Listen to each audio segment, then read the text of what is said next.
Hello guys, learning and earning ভিডিওর পক্ষ থেকে আমি সজল আছি আপনাদের সাথে নতুন এপিসোডে। তো আজকের এপিসোডে থাকছে যে আপনারা কিভাবে আপনাদের ইউটিউব চ্যানেলে বা আপনারা ফেসবুক যে ব্লগিং করেন বা ফেসবুক যে কন্টেন্ট ক্রিয়েট করেন তার ব্যাকগ্রাউন্ড আপনারা কিভাবে মিউজিকগুলো দেবেন, কোথেকে দেবেন এবং কোন জায়গা থেকে দিলে কপিরাইট ফ্রি বা কপিরাইট স্ট্রাইকটা আসবে না। এটা আসলে আমরা দেখা যায় যে অনেকেই আমরা আমাদের কপিরাইট ফ্রি মিউজিকগুলো ইউজ করতে পারি না, দেখা যায় কপিরাইট চলে আসে। তাহলে আজকে আপনাদের এমন একটা সাইট দেখাবো যেখানে আপনারা খুব অনায়াসে আপনারা এখান থেকে ইউজ করতে পারবেন, কোনো কপিরাইট কখনোই আসবে না। 100% শিওর এখান থেকে কোনো কপিরাইট আসবে না। তো চলুন আমরা আমাদের স্ক্রিন চলে যাই, আপনাদের দেখাচ্ছি স্টেপ বাই স্টেপ এবং গেট স্টার্টেড। তা আমি প্রথমে এখান থেকে একটা ব্রাউজার ওপেন করলাম, এখান থেকে একটা ব্রাউজার ওপেন করলাম। সাপোজ ব্রাউজারটা ওপেন করার পর এখান থেকে আমি লিখলাম, এখান থেকে যে আমি সার্চ বাটনে আসবেন, সার্চ বাটনে আসার পর এখানে লিখতে হবে যে এখানে লুপারম্যান,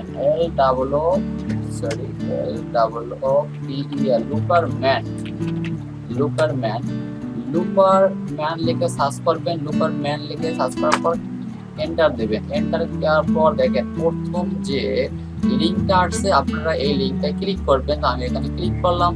এখানে ক্লিক করার পর দেখেন এরকম ইন্টারফেসটা আসবে ওয়েবসাইটের। এদের তো দেখেন এখানে অনেক হিউজ পরিমাণ অনেক অনেক পরিমাণ আপনার মিউজিক আছে। তো এই লোপার অ্যান্ড স্যাম্পল এখানে যদি আপনি ক্লিক করে দেখেন, এখানে ক্লিক করার পর দেখেন এখানে অনেক ধরনের দেখেন এখানে কত সুন্দর সুন্দর দেখছেন। এখানে অনেক অনেক কোয়ালিটি আপনার মিউজিক পাবেন। এখানে আপনার এখান থেকে দেখতে পারেন কোয়ালিটি মিউজিক এখানে পাবেন, হাজার হাজার মিউজিক আছে। তারপর আপনি দেখেন এখান থেকে আপনি কোন ক্যাটাগরি চাচ্ছেন, আপনার এখানে আপনি কোন ক্যাটাগরি চাচ্ছেন, যে আপনার রেকর্ডিং, যে এখানে দেখেন banjo, bass guitar system, bell, মানে আপনি এখানে যত প্রকারের চান আপনার সব ধরনের এখানে আপনার মিউজিক কিন্তু এখানে পাবেন। তারপর আপনি এনিকে, তারপর ফরম টু কিওয়ার্ড দিয়ে সার্চ করতে পারবেন, জেন্ডার, এগুলো সবগুলো এখানে পাবেন। তো এইটা আপনি ইউজ করতে হলে প্রথমত আপনার এখানে যদি আপনি এখান থেকে চান যে আপনার এখান থেকে আপনি ডাউনলোড করবেন সেই মিউজিকটা ডাউনলোড করার জন্য আপনাকে এখান থেকে রেজিস্টার করতে হবে। রেজিস্টার করে তারপর আপনারা এখানে রেজিস্ট্রেশন যে করবেন, এখানে অল টপিকসটা যেন খুব অ্যাকুরেট হয়। যদি অ্যাকুরেট না হয় তাহলে কিন্তু আপনাকে আবার এটা দেবে না। তো এর জন্য আমাদের এখানে প্রথমত এখানে লগ ইন করতে হবে, এখানে প্রথম করতে হবে রেজিস্টার। আমি রেজিস্টারে ক্লিক করলাম। এখানে রেজিস্টারে ক্লিক করার পর দেখেন এখানে ইউজার নাম চাইছে, তাই এখানে ইউজার নাম দিয়ে দিচ্ছি। এখানে সাপোজ আমি আমার নামটা দিয়ে দিচ্ছি SHZL স্পেস আর ওয়াই সজল রয় 0504 দিলাম। তারপর আছে কি এখানে আমি ইমেলটা দিয়ে দিলাম, যেখান থেকে দিলাম KEYBORD। তারপর কান্ট্রি দিলাম, কান্ট্রি সেট করে দিলাম এখান থেকে বাংলাদেশ দিলাম। তো সিটি দিলাম ঢাকা। পাসওয়ার্ড দিলাম এখান থেকে,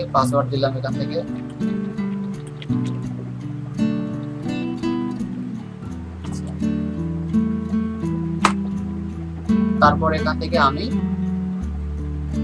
আই অ্যাম নট রোবট এখানে ক্লিক করলাম। তারপর এখানে আমি দিলাম I agree to the term condition and privacy policy. আমি এখানে ক্লিক করলাম। এখানে ক্লিক করবো, আমি রেজিস্টারে ক্লিক করলাম। দেখেন এখানে কি বলছে, তার email address keyboard .com content word the email address keyboard KEYBORD 7894556@gmail.com content and WordPress or domain that is not allowed। আমি তো এখানে ডোমেইন দিই না, আমি অন্য একটা দিয়ে দিচ্ছি। এখান থেকে দেখি আমার অন্য একটা দেখি SHZL789। তারপর আমি এখানে আবার পাসওয়ার্ডটা দিয়ে দিলাম, যে রোবট দিয়ে দিলাম।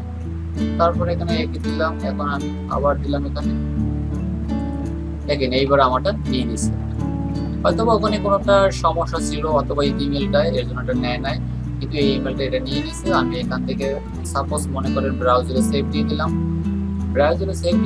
এখন এখানে কি বলছে তার আগে বলে দেই কি another 5 minutes check your zoom link spam box.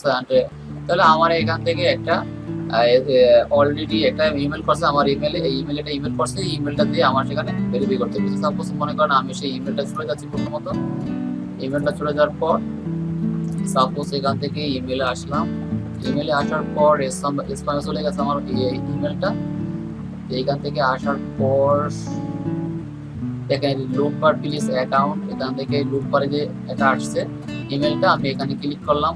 Click করে আমি এখান থেকে ক্রিয়েট অ্যাকাউন্ট loopbar.com, অথবা এখান থেকে কি বলছে আর following the please visit follow the link create account, আমি এখানে ক্লিক করলাম।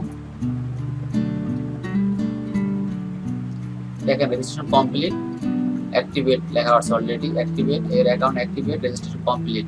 তা এখন আপনি এখান থেকে আপনার অনেক কিছু আপনি এখান থেকে ডাউনলোড করতে পারবেন। এখান থেকে দেখেন এখানে খুব সিম্পল, এখান থেকে আপনার হাজারো রঙের যে আপনার মিউজিকগুলো আছে এগুলো আপনারা ইউজ করতে পারবেন। তো আমি যে সাইটটা আজকে দেখালাম এটা আপনারা খুব সহজ ইউজ করতে পারবেন এবং এখান থেকে আপনারা ডাউনলোড করতে পারবেন। তো এখান থেকে লগ ইন এখানে ডাউনলোড করলেই আপনার ডাউনলোড হয়ে যাবে, ঠিক আছে। তো আমি ভিডিওটি কেমন লেগেছে অবশ্যই লাইক এন্ড কমেন্ট শেয়ার করতে ভুলবেন না। ধন্যবাদ সবাইকে।